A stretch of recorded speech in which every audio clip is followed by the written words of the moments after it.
কুরআনে পথে ডাকছি তোমায় ভালোবেসে অন্তরে, করতে কায়েম খুদার বিধান সাহাবীদের পথ ধরে। কুরআনে পথে ডাকছি তোমায় ভালোবেসে অন্তরে, করতে কায়েম খুদার বিধান সাহাবীদের পথ ধরে। হোক না কায়েম আল্লাহর বিধান আল্লাহর এই জমিনে, তুমিও হবে হামজার দলে বিশ্বাস রেখো মনে। হোক না কায়েম আল্লাহর বিধান আল্লাহর জমিনে, তুমিও হবে হামজার মতো বিশ্বাস রেখো মনে। বিশ্বাস রেখো মনে, বিশ্বাস রেখো মনে। আল কুরআনের গড়তে সমাজ তোমার বড় প্রয়োজন, সাচ্চা দিলে চাইলে তুমি বিধান হবে আল কুরআন, ঠিক না? আল কুরআনের গড়তে সমাজ তোমার বড় প্রয়োজন, সাচ্চা দিলে চাইলে তুমি বিধান হবে আল কুরআন। হোক না কায়েম আল্লাহর বিধান আল্লাহর জমিনে, তুমিও হবে হামজার মতো বিশ্বাস রেখো মনে। হোক না কায়েম আল্লাহর বিধান আল্লাহর জমিনে, তুমিও হবে হামজার মতো বিশ্বাস রেখো মনে। বিশ্বাস রেখো মনে, বিশ্বাস রেখো মনে। আল কুরআনের গড়তে সমাজ তোমার বড় প্রয়োজন, সাচ্চা দিলে চাইলে তুমি বিধান হবে আল কুরআন। আল্লাহ তুমি দেখো সহায় দিন কায়েমে এ ধরায়, জীবন দিতে হই যদি আরো একটু যেন বই না পাই। হোক না কায়েম আল্লাহর বিধান আল্লাহর জমিনে, তুমিও হবে হামজার মতো বিশ্বাস রেখো মনে। হোক না কায়েম আল্লাহর বিধান আল্লাহর জমিনে, তুমিও হবে হামজার দলে বিশ্বাস রেখো মনে। বিশ্বাস রেখো মনে, বিশ্বাস রেখো মনে। কুরআন পথে ডাকছি তোমায় ভালোবেসে অন্তরে, করতে কায়েম খুদার বিধান সাহাবীদের পথ ধরে। কুরআন পথে ডাকছি তোমায় ভালোবেসে অন্তরে, করতে কায়েম খুদার বিধান সাহাবীদের পথ ধরে। হোক না কায়েম আল্লাহর বিধান আল্লাহর জমিনে, তুমিও হবে হামজার মতো বিশ্বাস রেখো মনে। হোক না কায়েম আল্লাহর বিধান আল্লাহর জমিনে, তুমিও হবে হামজার মতো বিশ্বাস রেখো মনে। বিশ্বাস রেখো মনে, বিশ্বাস রেখো মনে। বিশ্বাস রেখো মনে, বিশ্বাস রেখো মনে। লিল্লাহে তাকবীর, লিল্লাহে তাকবীর। সম্মানিত মুসলিম তাওহীদি জনতা, এ পর্যায়ে মহাগ্রন্থ কুরআনুল কারীম এবং হাদিসের আলোকে বিশ্বনবী মুহাম্মদ রাসূলুল্লাহ সাল্লাল্লাহু আলাইহি ওয়াসাল্লামের সমাজ ব্যবস্থার সাথে বর্তমান সমাজ ব্যবস্থার তুলনামূলক বিষয়ে আলোচনা করবেন নন্দিত আলেমে দ্বীন, আন্তর্জাতিক খ্যাতি সম্পন্ন মুফাসসিরে কুরআন ও প্রখ্যাত কারি মাওলানা আব্দুল্লাহ আল আমিন সাহেব ঢাকা। আমি হুজুরকে ওনার বিষয়ভিত্তিক মূল্যবান বয়ান পেশ করার জন্য ইসলামী সমাজ কল্যাণ পরিষদ লেদা এর পক্ষ থেকে সনির্বন্ধন আহ্বান জানাচ্ছি। আসসালামু আলাইকুম ওয়া রাহমাতুল্লাহি ওয়া বারাকাতুহু।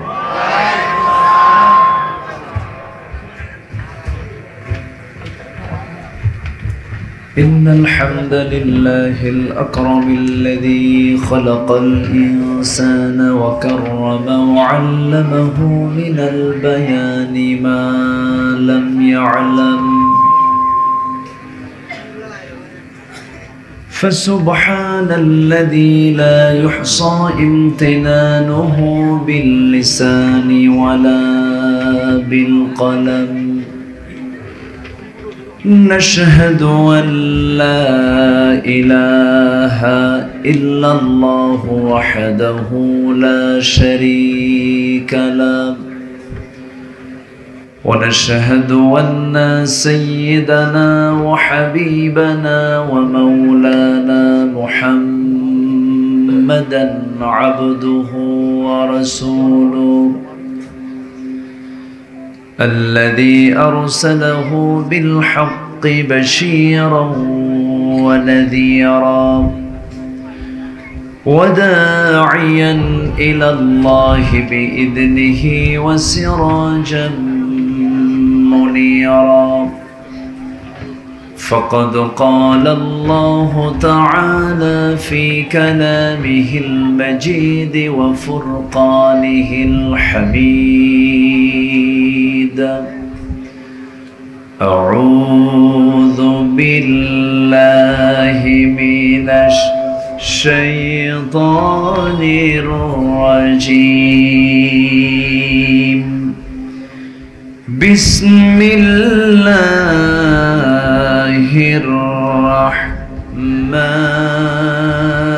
الرحمن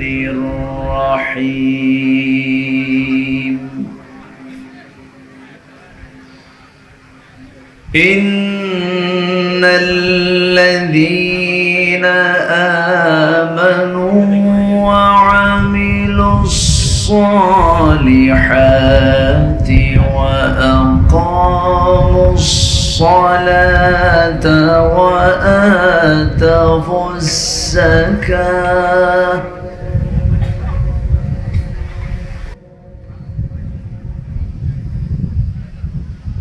وآتوا الزكاة لهم أجرهم عند ربهم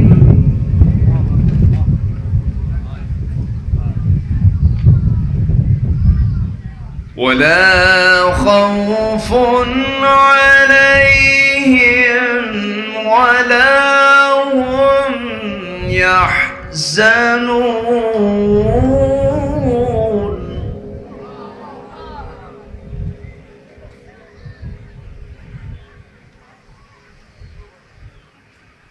يا أيها الذين آمنوا اتقوا الله وذروا ما بقي من الربا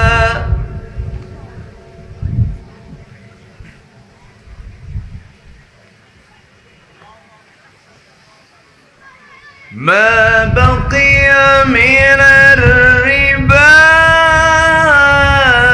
إن كنتم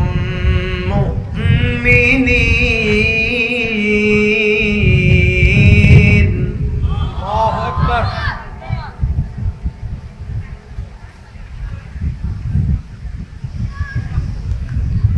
فإن لم تفعلوا فأذنوا بحرب من الله ورسوله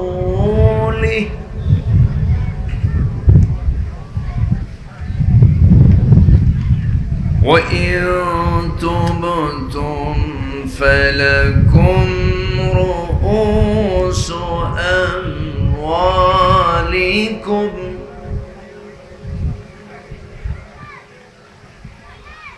لا تظلمون ولا تظلمون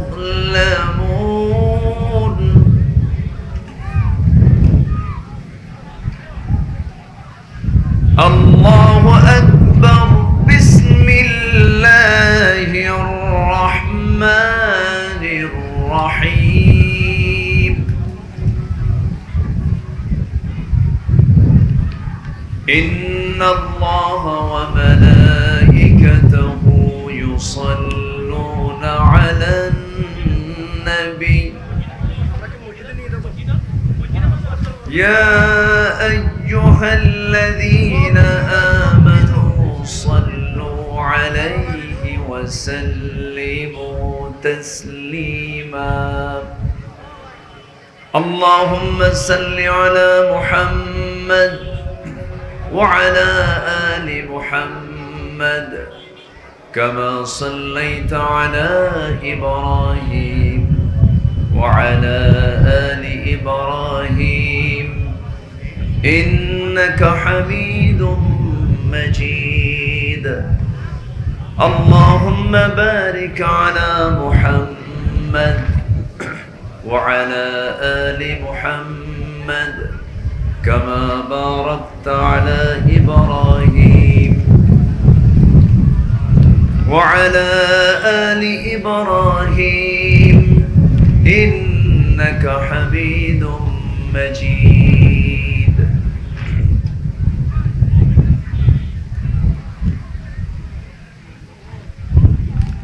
ইসলামী সমাজ কল্যাণ পরিষদ লেদা কর্তৃক আয়োজিত আজকের এই ১৬তম তাফসীরুল কোরআন মাহফিল ২০২৪ আজকের এই বৈরী আবহাওয়ার মাঝে অনুষ্ঠিত তাফসীর মাহফিলের সম্মানিত সুযোগ্য সভাপতি, বিশেষ করে সার্বিক পৃষ্ঠপোষকতায় আমার স্নেহধন্য আব্দুর রহমান হাশেমি, আজকের মাহফিলের অন্যতম আকর্ষণ আমার স্নেহধন্য আমার অনুজ মুফতি আমির হামজা, অলরেডি উনি বিশ্রামে আছেন, আসবেন। আল্লাহর মেহেরবানি, আমরা যারা কোরআন শুনতে এসেছি আমরা আল্লাহর কাছে এটাই বলবো, আল্লাহ তোমার যে ফয়সালা সেই ফয়সালায় আমাদের সেটার মধ্যে আমরা কল্যাণ রহমত মনে করি। মেহেরবানি করে তোমার কাছে একটাই ফরিয়াদ আমাদের পক্ষ থেকে, তোমার কোরআন শুনতে এসেছি, মেহেরবানি করে তুমি আমাদের এই মাহফিলকে তুমি আল্লাহ কবুল করো, আমিন। জোরে বলি আমিন, আমিন। আর একটু জোরে বলি আল্লাহুম্মা আমিন। সম্মানিত হাজিরিন, আজকে আমি তো শুরু করতে নিয়েই প্রচন্ড বৈরী আবহাওয়ার মুখে পড়ে গেলাম। আমার মনে হয় আমার স্নেহের আমির হামজা অলরেডি মঞ্চের দিকে উনি চলে আসছেন, উনি চলে আসতেছেন, আলহামদুলিল্লাহ আসতেছে। আমি জাস্ট আজকে আমার যে সাবজেক্টটা দেওয়া হয়েছে আমার এই মাহফিলে,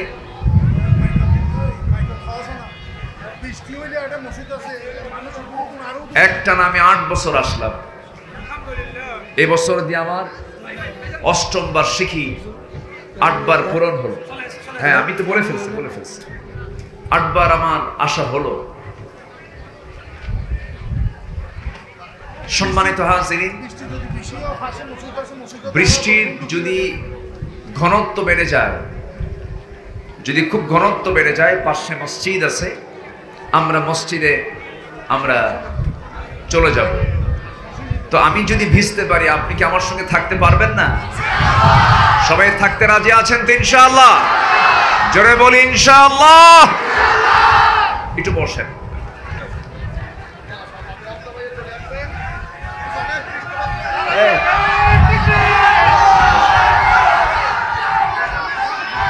কোনটারে বললাম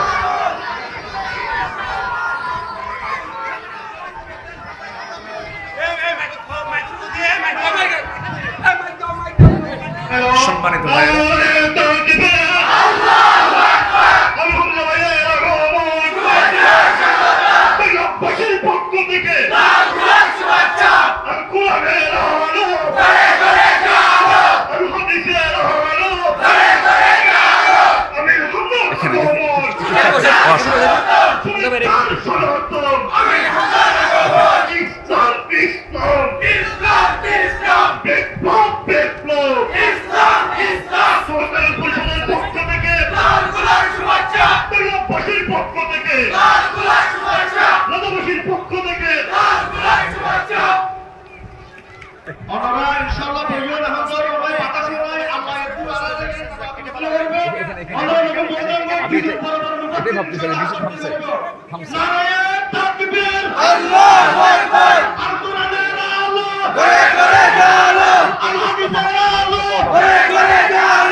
দাবি, আপনাদের চাহিদা, আপনাদের উচ্ছ্বাস, ভালোবাসার মানুষ মুফতি আমির হামজা কারি আব্দুল্লাহ আলামিন, দুই বাংলাদেশের নক্ষত্রকে আমি এই আমাদের বাংলাদেশের যদি বাংলাদেশ হয় এই কর্নারে আমার অবস্থান, আমাদের অবস্থান, এখানে আমি উপস্থিত করতে পেরেছি আল্লাহ রাব্বুল আলামিনের কাছে আমরা শুকরিয়া জ্ঞাপন করি। এই বৃষ্টির জন্য হাজার হাজার লক্ষ লক্ষ মানুষ নামাজ পড়েছে, কান্নাকাটি করেছে।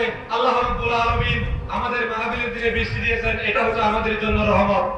আমরা এখন সিদ্ধান্ত নিয়েছি 10 মিনিট বয়ান করবেন মাওলানা আব্দুল্লাহ আলামিন, এরপরে 10 মিনিট বয়ান করবেন মুফতি আমির হামজা। আপনারা কি থাকতে রাজি?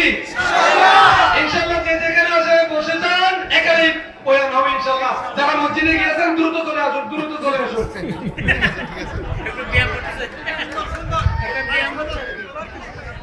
জি আলহামদুলিল্লাহ, আমরা আল্লাহর কাছে এটাই কামনা করি, আল্লাহ যেন আমাদের কোরআন শোনার জন্য একটা পরিবেশ তৈরি করে দেন।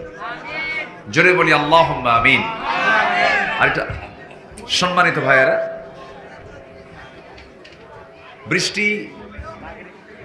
বৃষ্টির ঘনত্ব একটু কমেছে আছে, আমরা আল্লাহর কাছে এটাই কামনা করি, আল্লাহ যেন আমাদেরকে কোরআন শোনার একটা পরিবেশ তৈরি করে দেন। জোরে বলি আল্লাহুম্মা আমিন।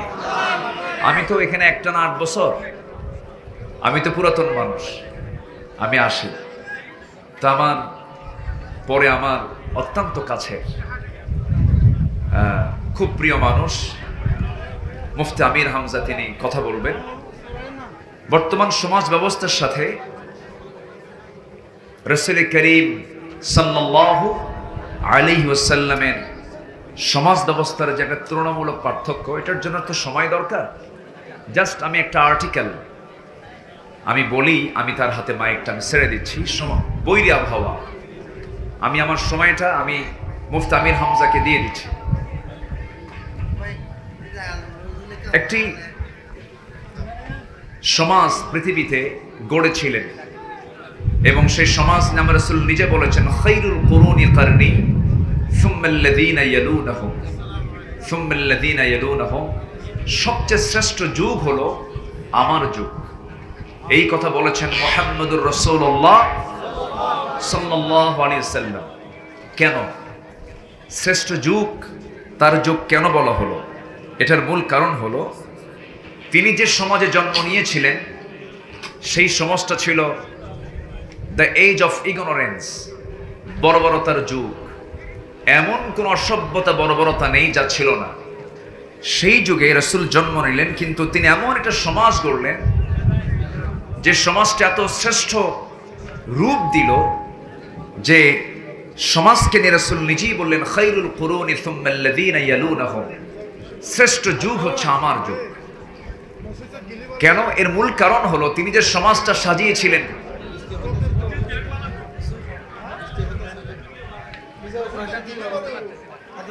যে সমাজটা গড়েছিলেন, সেই সমাজটা গড়ার মূল মাধ্যম ছিল হলো আল্লাহর নাজিল করা কোরআন, আল্লাহর কিতাব।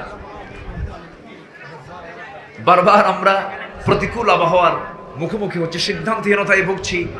আমরা কি করব? আল্লাহ তাআলা ফয়সালা, ওয়াল কদরি খাইরিহি ওয়া শাররিহি মিন আল্লাহি তাআলা, যা কিছু হয় এটা কার ফয়সালা বলেন? আল্লাহর ফয়সালা। কি আমরা কি মসজিদে যাব? মসজিদে তো মাইক সিস্টেমটা নাই, আমরা খুব চিন্তায় পড়ে যাচ্ছি। এখানে বসলে আওয়াজ পাবেন, মসজিদে গেলে আবার আওয়াজ পাবেন না। হ্যাঁ, এখানে শুনবেন, ভিজে যাচ্ছেন যে কোনো প্রবলেম নাই তো, কিন্তু আমাদের তো প্রবলেম। ওয়াজ তো আমাদের এক রাত না, আগামী কালকেও তো আছে, আমরা ভিজলে তো সমস্যা। তো ইসলামী সমাজের যে দিকগুলো, রাসূল যে সমাজ গড়েছিলেন, 1 নম্বর হলো ইমানের ভিত্তিতে গড়া সমাজ ছিল আমার রাসূলের। নাম্বার 2 হলো অধিকাংশ মানুষ ফরজ লঙ্ঘিত গুনাহ থেকে নিজেকে বিরত রাখতে পেরেছে। নাম্বার 3 হচ্ছে আইনের ন্যায় ভিত্তিক প্রয়োগ ছিল সেই সমাজে। আসমানের বিধানটাই ছিল চূড়ান্ত বিধান। হক লঙ্ঘিত গুনাহমুক্ত একটি সমাজ, শাসক ও সাধারণ নাগরিকের নিবিড় সম্পর্ক, হারাম কাজ, হারাম উপাদান মুক্ত একটি সমাজ। প্রত্যেকেই নিজের সংশোধনীতে ব্যস্ত ছিল। সকল ফাহেশা কাজের কঠিন শাস্তি নিশ্চিত ছিল। কোরআন সুন্নাহ ছিল আইনের মূল উৎস। ইসলাম বিরোধী সকল অপতৎপরতার কঠোর হস্তে দমন ছিল সেই সমাজের মূল বৈশিষ্ট্য।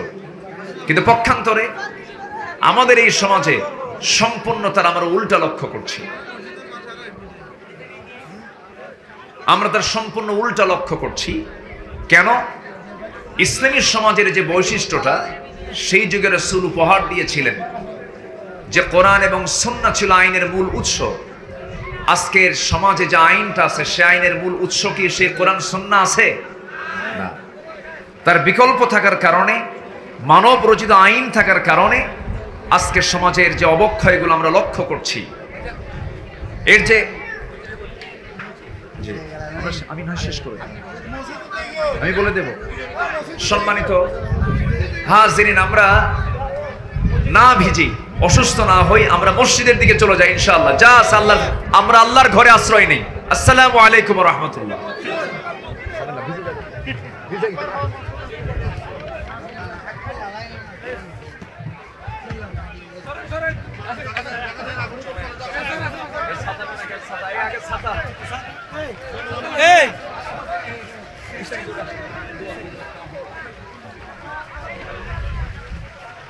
আমার দেশে এখন এই মুহূর্তে কোনো কিছুর সংকট নেই।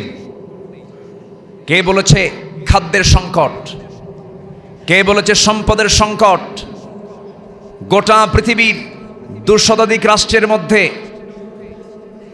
আমার ক্ষুদ্র চিন্তায়, আমার ক্ষুদ্র চোখে আমি যতটুকু দেখেছি, আমার দেশের এমন কোনো জায়গা নাই যে জায়গার মূল্য, যে জায়গার মধ্যে আল্লাহ তাআলা এত সম্পদ রেখে দিয়েছেন।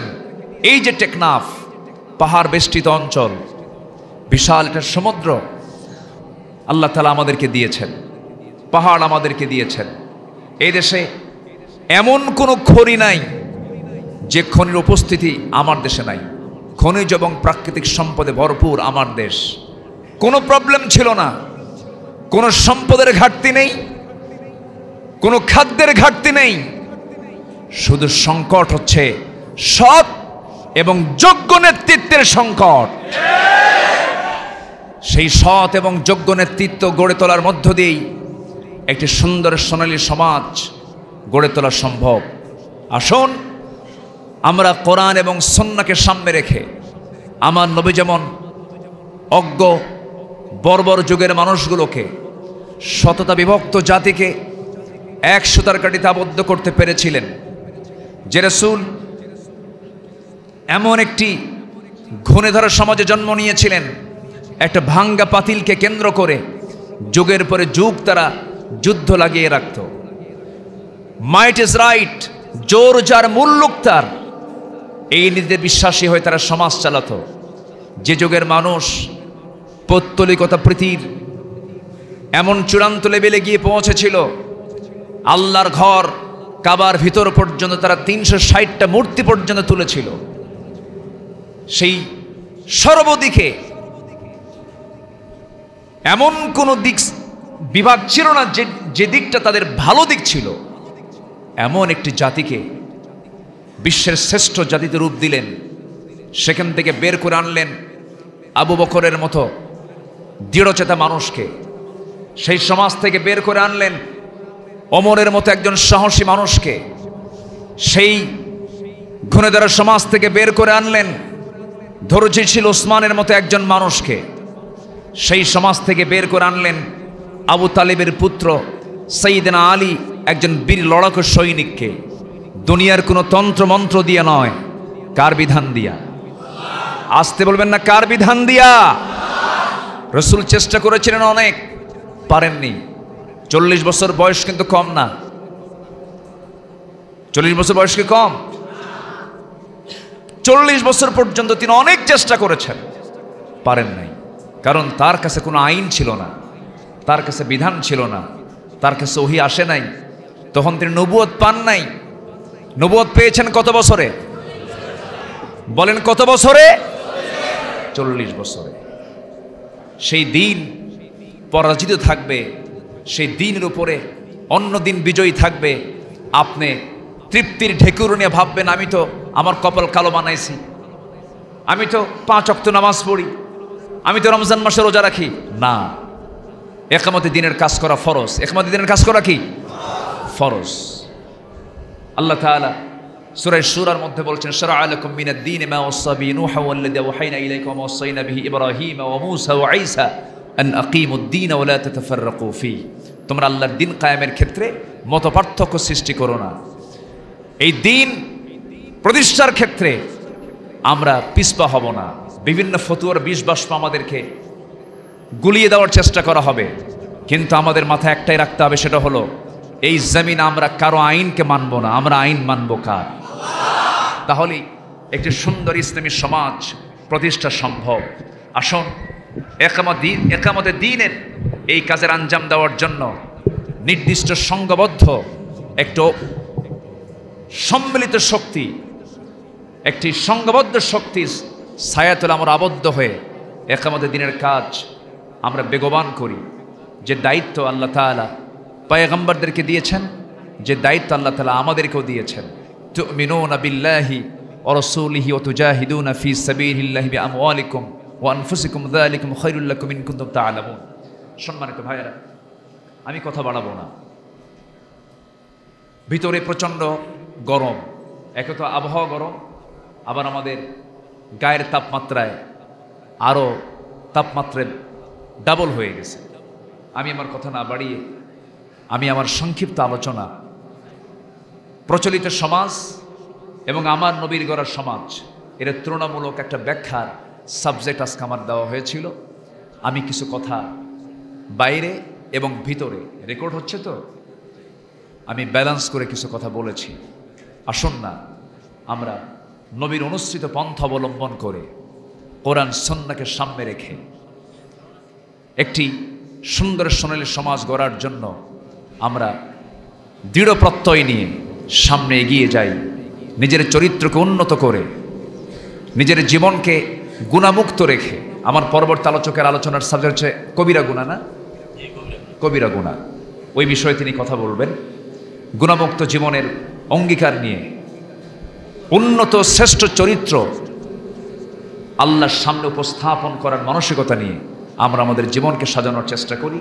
আল্লাহ রাব্বুল আলামিন আমাদের সবাইকে সেই তৌফিক দান করুন। আল্লাহ তাআলা এই মাহফিলকে কবুল করুন। জোরে বলি আল্লাহুম্মা আমিন।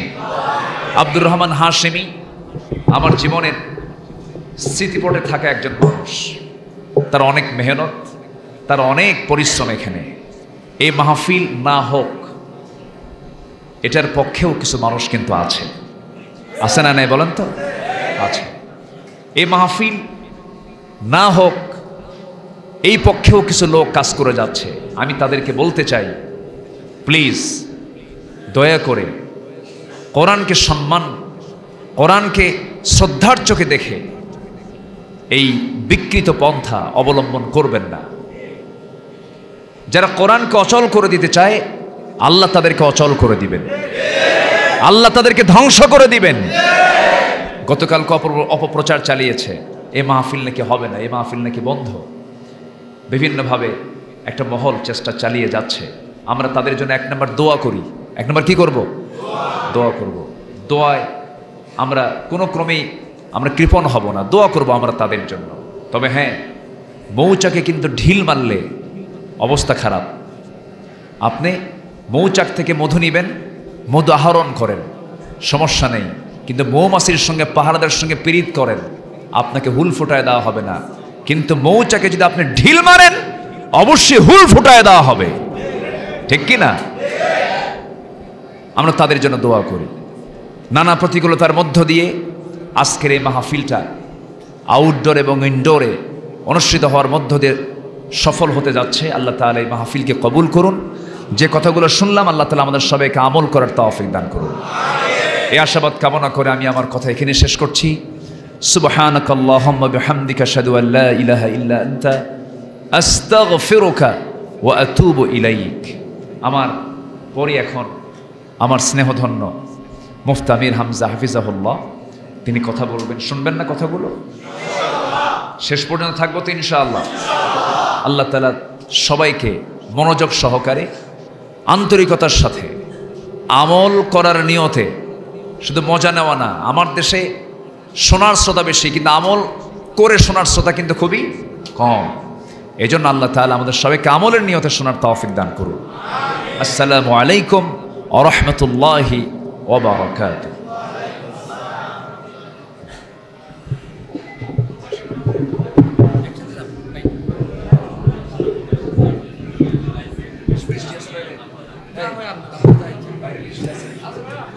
Vai,